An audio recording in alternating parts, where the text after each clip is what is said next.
Yan po, gamit ko. Sobrang effective. Pumuti po ako lalo. Sabi po ni Ma'am Marasigan, huy, talaga naman. Marcy naman, bakit naman kasi hindi magiging effective yung triple ingredients na to? Meron itong niacinamide, collagen, and glutathione na talaga namang maganda po sa mga dark spots, dark areas, guys. Mga hyperpigmentations, napakaganda ng lotion na to, napakaganda ng mga main ingredients niya talaga. Kung may mga dark areas ka, like maitim na tuhod, siko, bato, kilikili, maganda siya.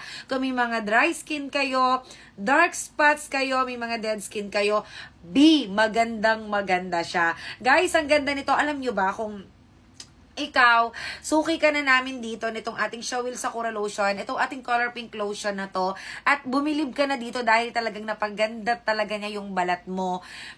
Sinasabi ko sa'yo, mas bibilib at mas mai-inlove kayo dito sa bago. Kasi ito triple ingredients. Ate, anong kaibahan nila? Ma'am, itong si color pink, it's a plain niacinamide. Nag-iisa lang si niacinamide sa kanya. Ito, may niacinamide na, may collagen na, may glutathione pa. So pagdating sa usapang madali ang pagpapaganda, of course, dito sa may triple ingredients ka. Okay? Kaya kung ako sa'yo, ano pang iniintay mo? Mars, ito yung pinagchichismisan, ito yung pinag-uusapang lotion ngayon dito sa TikTok. Sa consistency, ang ganda, hindi rin ito malagkit, hindi rin siya mainit sa balat. This is water-based. Kagaya lang din siya nitong color pink natin. Marcy ko, wag ka na magpahuli. Kung gusto mo magpaganda ng balat, wag ka nang maghanap ng iba, wag ka nang mag-scroll up dyan. I-click mo na rin yung yellow basket ko.